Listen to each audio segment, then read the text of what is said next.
বিসমিল্লাহির রহমানির রহিম। পরম করুণাময় ও অসীম দয়ালু আল্লাহর নামে শুরু।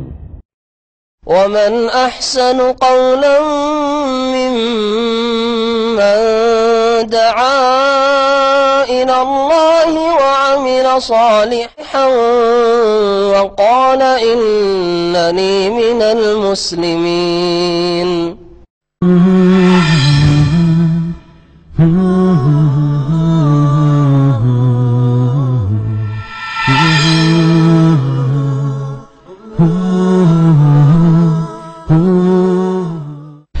أعوذ بالله من الشيطان الرجيم. ولقد نعلم أنهم يقولون إنما يعلمه بشر لسان الذي يلحدون إليه أعجمي وهذا لسان عربي مبين. إن الذين لا يؤمنون بآيات الله لا يهديهم الله ولهم عذاب أليم. إنما يفتري الكذب الذين لا يؤمنون بآيات الله وأولئك هم الكاذبون. من كفر بالله من بعد إيمانه إلا من أكره وقلبه مطمئن بالإيمان ولكن من شرح بالكفر صدرا فعليهم غضب من الله ولهم عذاب عظيم. السلام عليكم ورحمة الله وبركاته. بسم الله الرحمن الرحيم. الحمد لله رب العالمين والصلاة والسلام على سيد المرسلين نبينا محمد وعلى آله وصحبه أجمعين. أما بعد فأعوذ بالله من الشيطان الرجيم. ولقد نعلم أنهم يقولون إنما يعلمه بشر لسان الذي يلحدون إليه أعجمي وهذا لسان عربي مبين. আল্লাহ পাকের সমস্ত প্রশংসা যে আল্লাহ পাক রব্বুল আলামিন একক, যিনি কোরআনে কারীম নাযিল করেছেন শেষ নবী মুহাম্মদ রাসূলুল্লাহ সাল্লাল্লাহু আলাইহি সাল্লামের উপর। যে কোরআনে কারীম দিয়ে আল্লাহ পাক রব্বুল আলামিন আমাদের মতো অসংখ্য মানুষকে জাহান্নামের রাস্তা থেকে ফিরিয়ে নিয়ে এসেছেন জান্নাতের রাস্তায়। আল্লাহ পাক রব্বুল আলামিন যেন সেই রাস্তায় আমাদের অটলতা দান করেন। সালাত এবং সালাম নাযিল হোক নবী মুহাম্মদ রাসূলুল্লাহ সাল্লাল্লাহু আলাইহি সাল্লামের উপর, যার প্রতি কোরআনে কারীম নাযিল করেছেন আল্লাহ পাক রব্বুল আলামিন, অথচ তিনি কোরআনের অক্ষরের জ্ঞান রাখতেন না। আলিফ বা তা এই পড়া কোনো শিক্ষকের কাছে তিনি পড়েন নাই। তিনি ছিলেন নবী আল উম্মি। তারপরে আল্লাহ পাক রব্বুল আলামিন তাকে মানব জাতির জন্য সবচাইতে বড় মুআল্লিম, সবচাইতে বড় শিক্ষক, সবচাইতে বড় ওস্তাদ আল্লাহ পাক রব্বুল আলামিন তাকে বানিয়েছেন। আমাদের আজকে তাফসীর ইনশাআল্লাহ তাআলা শেষ হবে সূরাতুন নাহলের আয়াত নম্বর 103 থেকে আজকে তাফসীর শুরু করব। আল্লাহ পাক ইরশাদ করছেন এই আয়াতে যে নবী করিম সাল্লাল্লাহু আলাইহি ওয়াসাল্লামের উপর যখন কোরআনে কারীম মক্কায় নাযিল হওয়া শুরু হয়, তখন কাফের মুশরিকরা মক্কার বিভিন্ন রকমের কথা বলে, মিথ্যা কথা ছড়িয়ে বিভ্রান্ত করার চেষ্টা করে জনসমাজকে।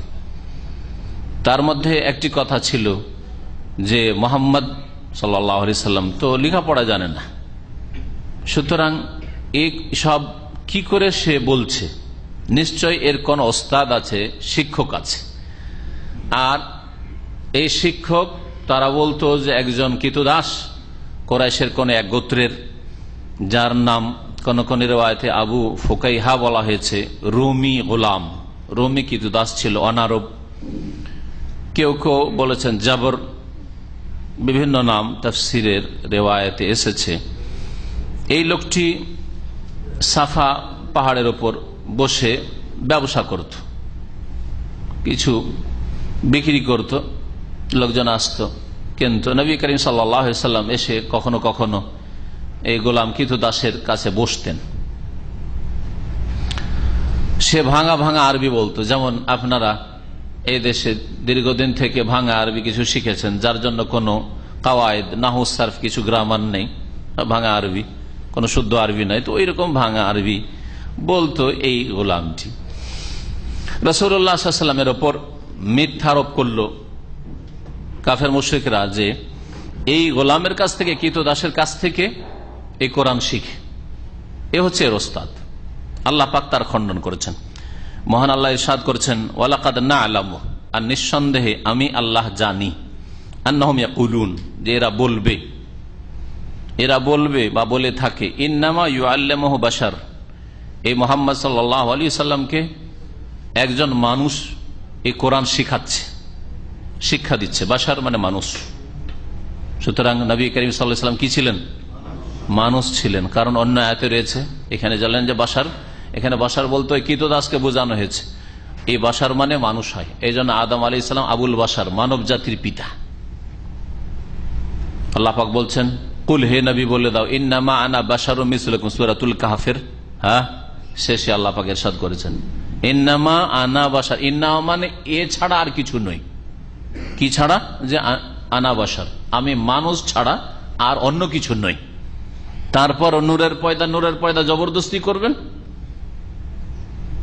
এই গুমরাহি মুসলিম সমাজের বিদআতপন্থীদের মধ্যে রয়েছে। আল্লাহ পাক বলছেন যে এই মুহাম্মদকে কোরআন শেখায় একজন মানুষ। আল্লাহ পাক ওর জবাবে বলছেন যে এমন লোকের কথা বলছো যে সে মুহাম্মাদের শিক্ষক সাল্লাল্লাহু আলাইহি সাল্লাম, সে তো আরবি ঠিক করে বলতে পারে না, তার মাতৃভাষা আরবি নাই, সে ভাঙা ভাঙা ভাষায় কথা বলে। আরবি বললে লিসানুল্লাযী ইউলহিদুনা ইলাইহি, ওই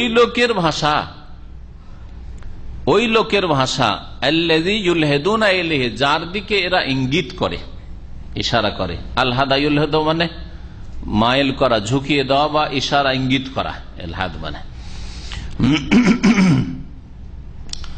তো যেই লোকের দিকে ইঙ্গিত করে এরা কথা বলে যে এই ব্যক্তি মোহাম্মদকে শিখাচ্ছে, ইন্নামা ইউআল্লিমু বাশার, তার ভাষা কি? আজামি। আজামিউন হয় আজামিউন, হামজা আইন জবর আজামিউন মানে সে হচ্ছে ওয়ানারব, তার মাতৃভাষা আরবি নয়। ওয়াহাযা লিসানুন আরাবিয়্যুম মুবিন, আর এই কোরআন হচ্ছে সুস্পষ্ট আরবি ভাষায়। তাহলে যেই ব্যক্তির মাতৃভাষায় আরবি না, সে সুস্পষ্ট আরবি ভাষায় কি করে কোরআন শিখাতে পারে মুহাম্মদ রাসূলুল্লাহ সাল্লাল্লাহু আলাইহি সাল্লামকে? অযৌক্তিক কথা। আল্লাহ পাক তারপর ইরশাদ করেছেন, ইন্নাল্লাযীনা লা ইউমিনুনা বিআয়াতিল্লাহ, নিঃসন্দেহে ওই সব লোকেরা যারা আল্লাহ পাকের আয়াত সমূহকে বিশ্বাস করে না, আল্লাহ পাকের আয়াত বিধানকে বিশ্বাস করে না, লা ইয়াহদিহিমুল্লাহ, তাদেরকে আল্লাহ পাক রব্বুল আলামিন রাস্তা দেখাবেন না, জান্নাতের হেদায়েতের রাস্তা দেখাবেন না। তাহলে হেদায়েতের রাস্তা পাওয়ার জন্য, সঠিক পথ প্রাপ্ত হওয়ার জন্য, জান্নাতের রাস্তা হাসিল করার জন্য শর্ত হচ্ছে যে আল্লাহ পাকের আয়াতগুলিকে বিশ্বাস করতে হবে। আল্লাহ পাকের বিধানগত আয়াত, শরীয়তের আয়াত, কোরআনুল করিম, কোরআনে করিমের সূরা ফাতিহা থেকে শুরু করে সূরা নাস পর্যন্ত, আর আল্লাহ পাকের সৃষ্টিগত আয়াত, আল্লাহ পাক পৃথিবীতে যা রেখেছেন, আপনার শরীরে, আমার শরীরে, পৃথিবীতে যত মাখলুকাত রয়েছে সবকিছুতে, আসমান জমিন সবকিছুকে দেখলে এগুলি সৃষ্টিগত নিদর্শন আয়াত, যেগুলি দেখে এর স্রষ্টা সম্পর্কে জ্ঞান অর্জন করা যেতে পারে। এগুলি এমনিতে হয়ে যায়নি, এগুলির বানানেওয়ালা অবশ্যই আছেন, আর তিনি একক। যদি তার কোনো শরিক অনেকে বানাতো, তাহলে কোনো না কোনো যুগে একটা বিশ্বযুদ্ধ বাধ্য, যেমন মানব জাতির মধ্যে বিশ্বযুদ্ধ হয়েছে, আর যখন তখন লড়াই হইতেই আছে। তো এইরকম কিছু ডিস্টার্ব, গোলযোগ দেখা যেত, কিন্তু আসমান জমিন আর আল্লাহ পাকের সৃষ্টিতে কখনো তো গোলযোগ দেখা যায় না। তাহলে বোঝা গেল যে আল্লাহ একক, তিনি এসব বানিয়েছেন। তো আয়াত হচ্ছে দুই রকমের। যারা আল্লাহ পাকের আয়াত বিশ্বাস করে না, তাদেরকে আল্লাহ হেদায়েত করবেন না। ওয়ালাহুম আযাবুন আলিম, এবং তাদের জন্য রয়েছে বেদনাদায়ক শাস্তি। আলাম মানে ব্যথার, আলিম মানে যেই শাস্তিতে চরম ব্যথা রয়েছে, জাহান্নামের শাস্তি, আর বহু রকমের শাস্তি জাহান্নামে। ইন্নামা ইফতারিল কাযিব আল্লাযীনা লা ইউমিনুনা বিআয়াতিল্লাহ, আর মিথ্যা রচনা করা কার স্বভাব? মিথ্যা কথার উদ্ভব ঘটানো, মিথ্যা কথা কারো সম্পর্কে বানিয়ে সানিয়ে বলা, মোহাম্মদ সাল্লাল্লাহু আলাইহি ওয়াসাল্লাম সম্পর্কে, কোরআন সম্পর্কে। হ্যাঁ, এইরকমই আজকের যুগে যে কোনো লোক সম্পর্কে মিথ্যা কথা রটানো, এগুলি কার স্বভাব? আল্লাহ পাক বলছেন কখনো মিথ্যা রচনা করবেন না। গড়ে সড়ে নিজে বানিয়ে সানিয়ে কথা বলা, এটা চরম অপরাধ। ইন্নামা ইফতারিল কাযিব, নিঃসন্দেহে ওই সব লোকেরা মিথ্যা উদ্ভাবন করে, মিথ্যা রচনা করে। আল্লাযীনা লা ইউমিনুনা বিআয়াতিল্লাহ, যারা আল্লাহ পাকের আয়াত সমূহকে বিশ্বাস করে না। আল্লাহ পাকের আয়াতে রয়েছে প্রত্যেক কথা কাজের জবাব দিতে হবে। মিথ্যা রচনা করে মিথ্যা দিয়ে মিথ্যা কেসে কাউকে ফাঁসাবেন, অথবা মিথ্যা অপবাদ দিয়ে কাউকে অপরাধী বানিয়ে দেবেন, কাউকে চরিত্রহীন সাব্যস্ত করে দেবেন ইত্যাদি। হ্যাঁ, অথবা দোষীকে মিথ্যা রচনা করে মিথ্যা সাক্ষী সাজিয়ে তাকে নির্দোষী করে দেবেন, আর এইরকম চোর ডাকাত আর খুনি আর সন্ত্রাসী বাড়াবেন, কারণ ওরা যখন এইভাবে ছুট পেয়ে যাবে, ছাড় পেয়ে যাবে যে অপরাধ করে আমাদের কিছু হইল না, তাহলে তাদের সংখ্যা বাড়তে থাকবে। এইরকম কাজ যারা করে তারা লা ইউমিনুনা বিআয়াতিল্লাহ, এরা আল্লাহর প্রতি বিশ্বাস করে না, আল্লাহর আয়াতে বিশ্বাসী নয়। ওয়া উলাইকা হুমুল কাযিবুন, আর এরাই হচ্ছে মিথ্যুক, এরাই হচ্ছে মিথ্যুক। আল্লাহ পাক রব্বুল আলামিন তারপরের আয়াতে ওই সব লোকের কথা বলেছেন যারা নিরুপায় হয়ে তাদের ইসলামী জীবনে মুসলিম হওয়া সত্ত্বে কুফরি কথা বলতে বাধ্য। নিরুপায় যখন হয়ে গেছে, আত্মরক্ষার জন্য, জান বাঁচানোর জন্য কুফরি কথা, শিরকি কথা, শিরিক করা, কুফরি করা, নাস্তিকতার কথা বলা যদি বাধ্য করা হয় কাউকে, তাহলে এটা জায়েজ কিনা, এই শরীয়তের বিধান এই আয়াতে রয়েছে কোরআনে কারীমের। সূরা নাহলের আয়াত নম্বর 106। কুফরির ক্ষেত্রে, কুফরি করতে যদি বাধ্য করা হয়, জি হ্যাঁ, অথবা এমন কাজ করতে বাধ্য করা হয় যাতে কোন আল্লাহ পাকের মাখলুকের উপর জুলম না হয়, আল্লাহর হকের ক্ষেত্রে। নামাজ পড়লে হত্যা করা, যদি কেউ নামাজ না পড়ে তো কারো উপর, কোন মানুষের উপর জুলম হয় না, আল্লাহর হক নষ্ট করা হয়। হ্যাঁ, রোজা রাখতে দেওয়া হবে না, রোজা রাখলে হত্যা করা হবে, প্রাণ নাশ করা হবে ইত্যাদি ইত্যাদি। হজ করলে, হজ করে আসলে হত্যা করা হবে, এইরকম ক্ষেত্রে। কিন্তু মানুষের হকের বিষয় যদি হয় আর আপনাকে যদি একেবারে বাধ্য করা হয়, তারপরেও সেটা করা জায়েজ নাই। এই আয়াত তাহলে সব ক্ষেত্রে ব্যাপক নয়।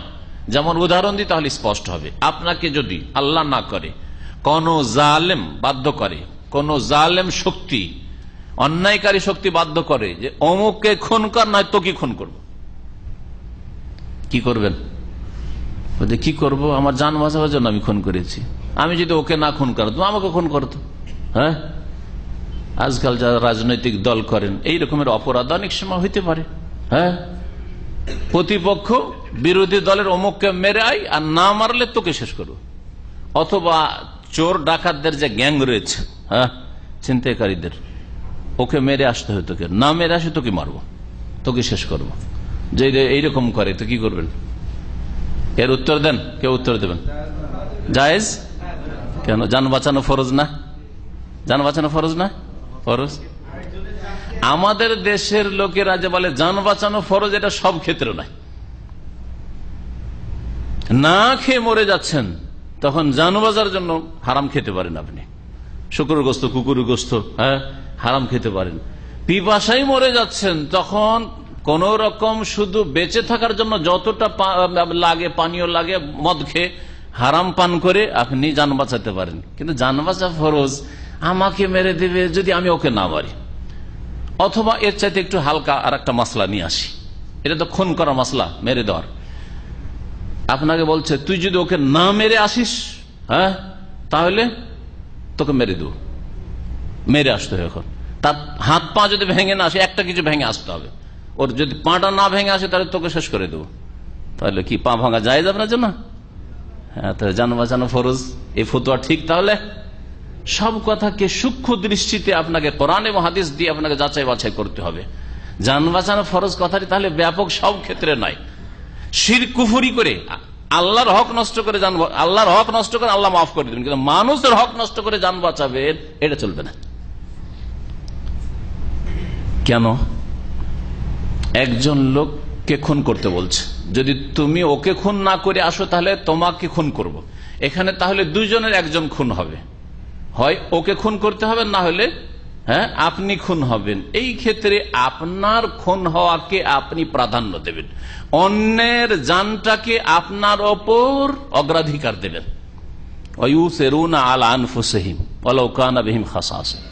মুমিনের সাহাবায়ে কেরাম মুহাজিরিন আনসারদের গুণ হচ্ছে যে তারা নিজের ওপর অন্যকে অগ্রাধিকার দিত, প্রেফার করত। তাহলে দুজনের একজনকে মরতে হবে, হয় আমাকে মরতে হবে, না ওকে মরতে হবে, না ও বেঁচে থাক আমি মরে যাই। হ্যাঁ, আমি মরে যাই ভালো, কিন্তু সে যেন না মারা যায়। আমি মরে যাই, কিন্তু ওর উপর কেন জুলুম হবে, ওকে কেন মারা হবে, ওর উপর কেন জেনার ব্যভিচারের মিথ্যা অপবাদ দিয়ে ওর উপর বল যে ওকে দেখেছি আমি ব্যভিচার করতে, না হলে তোকে মেরে দেবো। না, চলবে না। মানুষের হক নষ্ট করে নিজের জান বাঁচানো চলবে না। হ্যাঁ, আল্লাহ পাকের হক নষ্ট করেন, আল্লাহ পাক তার হকের ক্ষেত্রে তিনি মাফ করে দেবেন। এসব গুণ আল্লাহ মাফ করে দেন, কিন্তু বান্দার হক যতক্ষণ ওই ব্যক্তি না মাফ করবে ততক্ষণ আল্লাহ মাফ করবেন না হুকুকুল ইবাদের ক্ষেত্রে। নাহলে কিয়ামতের দিন আপনাকে আপনার নেকি থেকে পরিশোধ করতে হবে, নেকি না থাকে তার গুনার বোঝা নিয়ে জাহান্নামে যেতে হবে। মাসলাটি ভালো করে বুঝে নেন, আর তারপরে আয়াতের তাফসীর শুনুন। আল্লাহ পাক রব্বুল আলামিন বলছেন, মান কাফারা বিল্লাহি মিন বাদি ঈমানিহি, যেই ব্যক্তি আল্লাহর সাথে কুফরি করবে, কুফরি কথা বলবে, শিরকি কথা বলবে, আল্লাহ নাই বলতে বাধ্য করা হলো। হ্যাঁ, ধর্ম হচ্ছে আফিম, নেশা, অথবা বল গৌসুল আজম মাদার, বল তুই গৌসুল আজম মানিস না, মেরে ফেলে দেবো তোকে। এইরকম জালেম মাজারপন্থী মুশরিকরা যদি আপনাকে বাধ্য করে, বল হরে রাম হরে কৃষ্ণ, না হলে মেরে দেবো। পূজার চাঁদা দেন, না হলে মেরে দেবো। হ্যাঁ, এই ক্ষেত্রে আপনি পারবেন জান বাঁচানোর জন্য এগুলি করতে পারবেন। শিরক কুফরি করতে পারে, শিরক কুফরি কথা, মোহাম্মদকে সাল্লাল্লাহু আলাইহি ওয়াসাল্লাম গাল দে, এইরকম যদি বলে, মোহাম্মদকে গাল দেওয়া মোহাম্মদের ব্যক্তিত্ব কেন, দিন ইসলামকে গাল দেওয়া। এইরকম ক্ষেত্রে এই আয়াত নাজিল হয় আম্মার বিন ইয়াসির রাদিয়াল্লাহু তাআলা আনহু আর এইরকম মুস্তাযাফিনে মক্কা, মক্কায় যে সব অসহায় দুর্বল সাহাবায়ে কেরামরা নির্যাতিত ছিলেন, তাদের জুলম অত্যাচার চলছিল, সেই সময় আম্মার বিন ইয়াসির রাদিয়াল্লাহু তাআলা আনহু চোখের সামনে দেখলেন তার মাকে এই কাফের জালেমরা আবু জাহলের নেতৃত্বে শহীদ করলো, ফেড়ে ফেলে দিল। সুবহানাল্লাহ, আল্লাহু আকবার। তার মাকে শহীদ করার ক্ষেত্রে ঘটনা লিখছেন তাফসীরকাররা যে দুটো উটের পায়ে, দুটো পা তার বেঁধে দিয়েছে, একটা পা এক উটের পায়ের সাথে আর একটা উটের পায়ের সাথে, আর তার দুটো উটকে তাড়িয়ে দেওয়া হয়েছে আর ফটফটকে ফেড়ে দেওয়া হয়েছে। আল্লাহু আকবার, চোখের সামনে মাকে শহীদ করা। তার বাপ ইয়াসির রাদিয়াল্লাহু তাআলা আনহু রাদিয়াল্লাহু তাআলা আনহু আজমাইন, তাকে শহীদ করে দিল। প্রথম শহীদ তারা স্বামী স্ত্রী, আম্মারের পিতা ইয়াসির রাদিয়াল্লাহু আনহু আর আম্মারের মাতা সুমাইয়া রাদিয়াল্লাহু তাআলা আনহা। তারপরে আম্মারকে আবার বাধ্য করা হলো যে তুই কুফরি কথা বল, তুই মোহাম্মদ থেকে তুই সম্পর্ক ছেদের ঘোষণা কর, মোহাম্মদকে গালমন্দ কর, না হলে তোকে শেষ করে দেবো। দেখলি তোর মা গেল, তোর বাপ গেল, তোর দশা এরকম হবে। সেই সময় তিনি এইরকম কিছু কথা ইসলামের বিরুদ্ধে, নবীর বিরুদ্ধে এবং তাদের দেবদেবীর প্রশংসা কিছু করে দিয়েছিলেন। তারপরে কান্না করতে করতে রাসূলুল্লাহ সাল্লাল্লাহু আলাইহি ওয়াসাল্লামের দরবারে হাজির হয়েছেন। ইয়া রাসূলুল্লাহ, চরম অপরাধ আমি করে ফেলেছি, অন্যায় করে ফেলেছি। এই মর্মে ইমাম ইবনে কাসির রাহমাতুল্লাহ আলাইহি তার ঘটনা যা বর্ণনা করেছেন তার ভাষায় শোনায়। বলছেন ইমাম ইবনে জারির তাবারি তার তাফসীরে আবু উবাইদা থেকে বর্ণনা করেছেন, আর তিনি আবু উবাইদা হচ্ছেন আম্মার বিন ইয়াসিরের ছেলে মোহাম্মদ বিন আম্মার বিন ইয়াসির। কাল আখাযাল মুশরিকুন আম্মার বিন ইয়াসির, মুশরিকরা আম্মার বিন ইয়াসিরকে বন্দী করলো। ফাযাবুহু, তাকে শাস্তি দিতে লাগলো। হাত্তা কারাবাহুম ফি বাযি মা আরাদু, এমনকি তাকে বাধ্য করলো যে তোমাকে শিরকি কুফরি কথা বলতে হবে আর ইসলামের বিরুদ্ধে বলতে হবে। ফাশাকা যালিকা ইলা নবী সাল্লাল্লাহু আলাইহি ওয়াসাল্লাম, নবী সাল্লাল্লাহু আলাইহি ওয়াসাল্লামের কাছে এসে অভিযোগ করে, ইয়া রাসূলুল্লাহ, ফাকাল নবী সাল্লাল্লাহু আলাইহি ওয়াসাল্লাম কাইফা তাজিদু কলবাক, নবী সাল্লাল্লাহু আলাইহি ওয়াসাল্লাম জিজ্ঞেস করলেন, আচ্ছা তুমি যখন এই কুফরিয়া কথা বলো, শিরকি কথা বলো বা ইসলামের বিরুদ্ধে, রাসূলের বিরুদ্ধে বলেছিলে, তখন তোমার মনের অবস্থাটা, হৃদয়টা কেমন ছিল? তোমার হৃদয়ে কি সেটাকে সাদরে গ্রহণ করে বলেছে, হ্যাঁ, যে ঠিক আছে আমি কুফরিকে পছন্দ করে নিলাম, শিরকে পছন্দ করে নিলাম, দেবদেবীকে মেনে নিলাম, নাকি তোমার অন্তরে কুফরি শিরকের উপর ঘৃণা ছিল আর আল্লাহ এবং তার রাসূলের সাথে মহাব্বত ছিল? কোন অবস্থাটা ছিল? কাইফা তাজিদু কলবাক? কালা মুতমাইন্নান বিল ঈমান। ইয়া রাসূলুল্লাহ, আমার অন্তর ঈমানের উপর একেবারে শান্ত ছিল, ঈমানে আমার প্রশান্তি ছিল, ঈমানের উপর আমার দৃঢ়তা ছিল।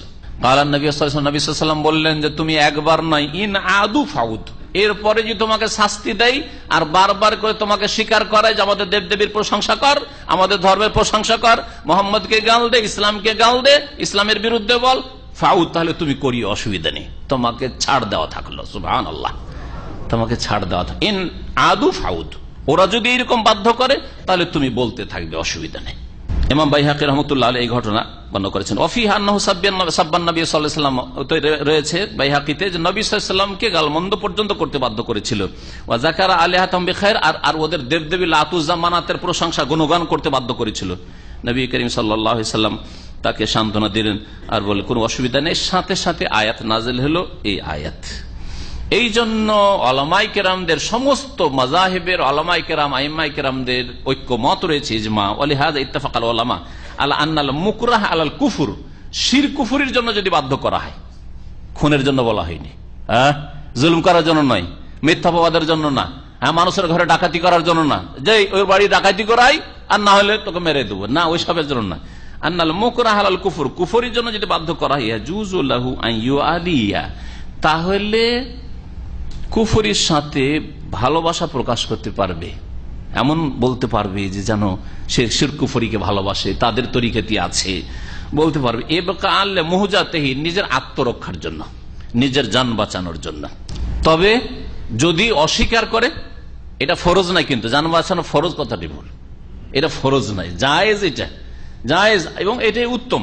কিন্তু যদি সে এর চাইতে ভালো করতে চায় যে না, আমাকে যদি জ্বালিয়ে দেওয়া হয়, মেরে ফেলে দেওয়া হয়, তবু কুফরি কথা বলবো না, এটাও তার জন্য জায়েজ।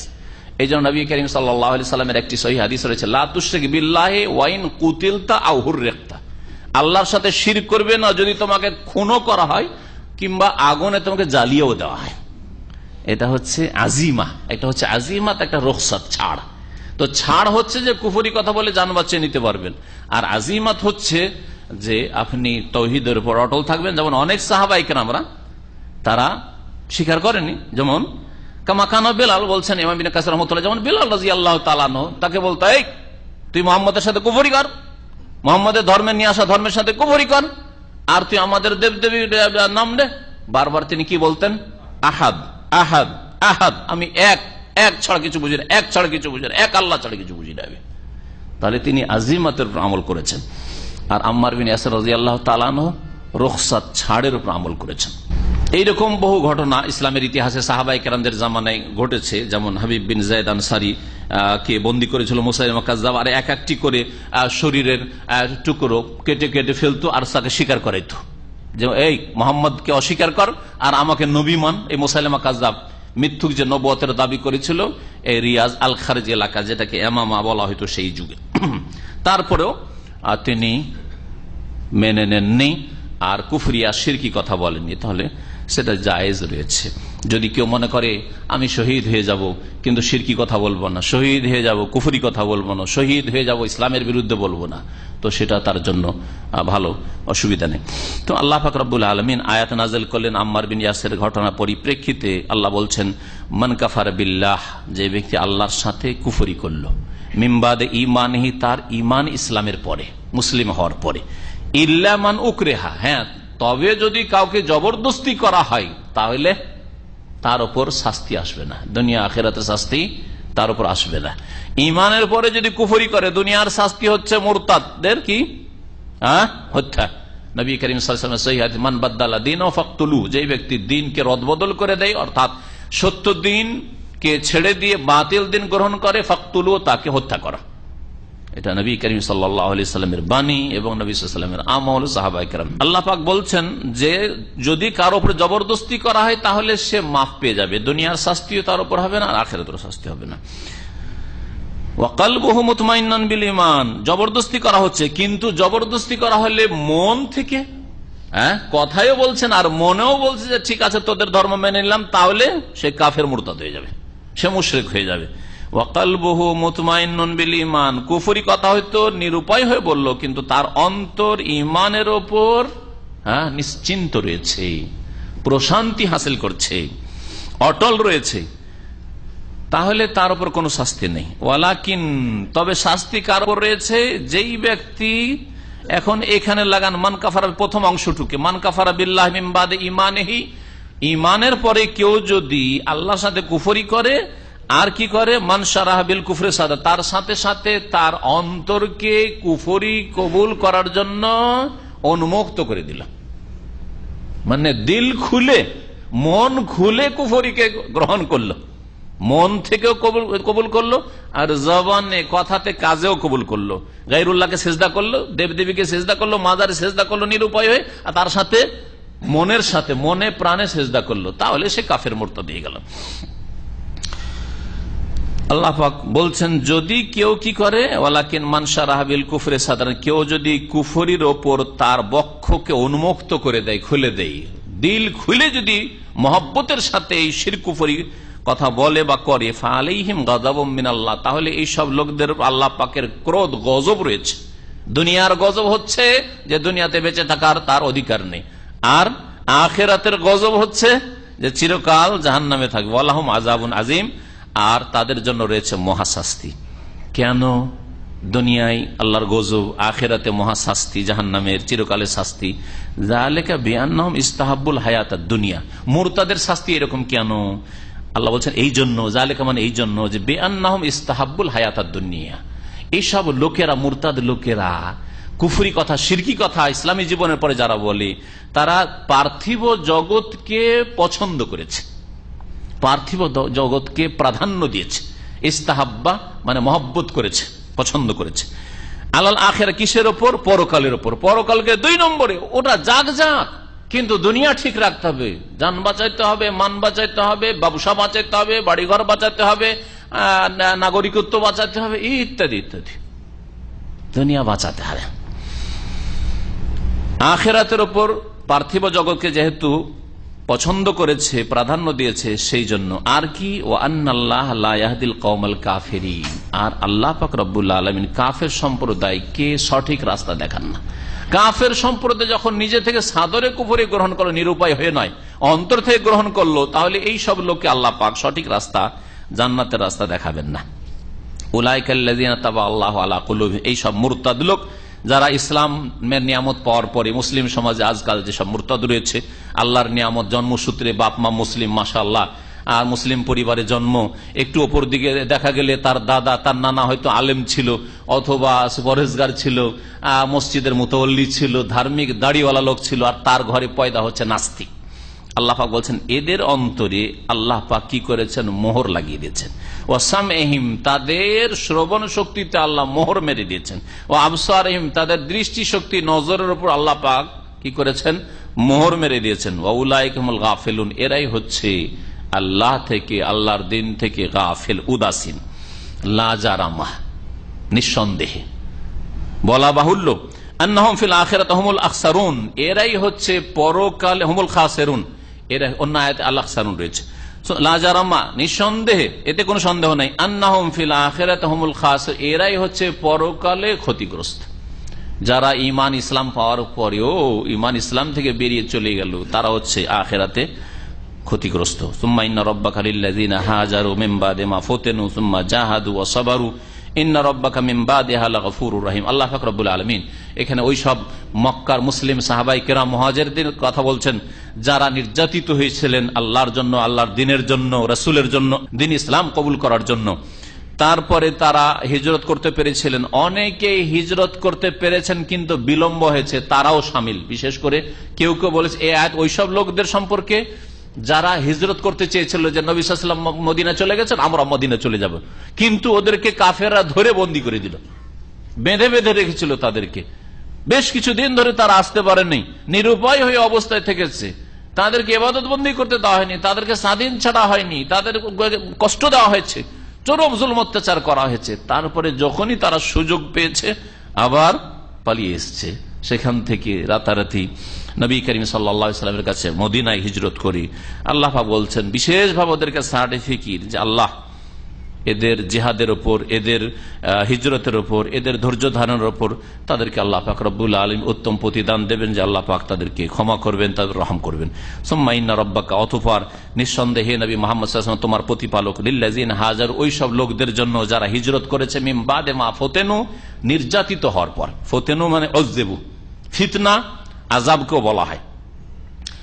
যাদেরকে নির্যাতিত করার পরে তারা হিজরত করার সুযোগ পেয়েছে, তখন হিজরত করে মক্কা থেকে, দারুল কুফর ছিল তখন, কুফরি রাষ্ট্র থেকে ইসলামিক রাষ্ট্র মদিনা মুনাওয়ারায় তারা এসছে। মক্কা বিজয়ের পরে সেটা দারুল ইসলাম হয়েছে।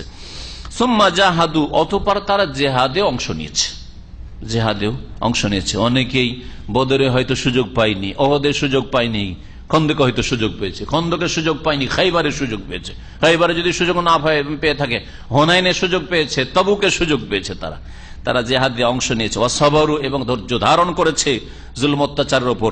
ইন্না রাব্বাকা মিন বাদিহা লাগফুর রহিম, এই সব জুলম অত্যাচার তাদের হওয়ার পরে আল্লাহ পাক, তোমার প্রতিপালক হে নবী মুহাম্মদ সাল্লাল্লাহু আলাইহি ওয়াসাল্লাম, গাফুর, অবশ্যই মহান মার্জনাকারী, রহিম, বড় দয়ালু। আল্লাহ পাক রব্বুল তারপরে ইরশাদ করেছে, ইয়াউমা তাতি কুল্লু নাফসিন তুজাদিলু আন নাফসিহা, কিয়ামতের দিনের কথা আল্লাহ পাক বলছেন। স্মরণ করো সেই দিনকে, যেই দিন প্রত্যেক ব্যক্তি আগমন করবে, আসতে হবে সবাইকে মাটি থেকে উঠে, কবর থেকে উঠে। তুজাদিলু আন নাফসিহা, আর নিজের পক্ষ থেকে সেই দিন বাদানুবাদ করবে, নিজের কথা ছাড়ার কারো কথা চিন্তা করার সময় থাকবে না। এই আয়াতের তাফসিরে কোন কোন তাফসিরকাররা বলেছেন যে সকলেই, একমাত্র নবী মুহাম্মদ সাল্লাল্লাহু আলাইহি সাল্লাম ছাড়া সকলে বলে নফসি নফসি নফসি, হায় আমার কি হবে, আমার কি হবে। মায়ের কথা ভুলে যাবে, বাপের কথা ভুলে যাবে, স্ত্রীর কথা ভুলে যাবে, স্বামীর কথা স্ত্রী ভুলে যাবে, ছেলে মেয়ের কথা ভুলে যাবে, ছেলে মেয়ে বাপ মায়ের কথা ভুলে যাবে, আপন জনের কথা ভুলে যাবে। ইয়াউমা ইয়াফিরুল মারউ মিন আখিহি ওয়া উম্মিহি ওয়া আবিহি। আল্লাহু আকবার। এইভাবে আল্লাহ পাক রব্বুল আলামিন যে আয়াতগুলিতে বলেছেন, একে অপরকে দেখে পালাবে আপনজন, যাদেরকে ছেড়ে একদিন থাকতে পারতো না, যাদেরকে ছেড়ে থাকার কথা প্রশ্নই উঠে না, যে স্ত্রীকে ছেড়ে থাকতে পারবে, স্বামীকে ছেড়ে থাকতে পারবে, ছেলে মেয়েকে ছেড়ে থাকতে পারবে, লাখ লাখ টাকা দিলেও ছেলে মেয়ে ছেড়ে থাকতে পারবে না, স্বামীকে ছেড়ে থাকতে পারবে না। আর তাদেরকে দেখলে পালাতে শুরু করবে, পালাতে শুরু করবে। তুজাদিলু আন নাফসিহা, নিজের পক্ষ থেকে বাদানুবাদ করবে, নিজেকে কেমন করে রক্ষা করা যায়, সুতরাং নিজের পক্ষ থেকে সাফাই পেশ করবে। প্রথমখানে যখন বুঝতে পারবে না যে আমাদের হাত পা আমাদের বিরুদ্ধে সাক্ষী দিবে আর কথা বলবে, অঙ্গ প্রত্যঙ্গ আমাদের বিরুদ্ধে সাক্ষী দিবে, তখন মিথ্যা কথা বলে অনেক অপরাধীরা অব্যাহতির চেষ্টা করবে যে বেঁচে যাবো এখানে, হয়তো মিথ্যা কথা বলে। তুজাদিলু আন নাফসিহা, নিজের পক্ষ থেকে বাদানুবাদ, আল্লাহ আমরা তো জানতাম না, আল্লাহ আমরা তো জেনে শুনে ভুল করিনি। আবার কেউ বলবে আল্লাহ এসব পাপ তো আমরা করিনি, আল্লাহ রব্বানা মা কুন্না মুশরিকিন, আমরা তো এরকম মুশরিক ছিলাম না, সব বলবে। আল্লাহ পাক জবান বন্ধ করে দিয়ে হাতকে কথা বলতে বলবেন, আর পা সাক্ষী দেবে, অঙ্গ প্রত্যঙ্গ, সামহুম আবসারহুম জুলুদহুম, শরীরের চামড়া, তারপরে কান ইত্যাদি সবগুলি অঙ্গ প্রত্যঙ্গ সাক্ষী দেবে, যেভাবে আল্লাহ পাক কোরআনে কারীমের বিভিন্ন আয়াতে বলেছেন। ওয়াতুওয়াফা কুল্লু নাফসিন মা আমিলাত, প্রত্যেক ব্যক্তিকে পূর্ণ মাত্রায় তা দেওয়া হবে যা তারা করেছে, পৃথিবীতে যা করেছে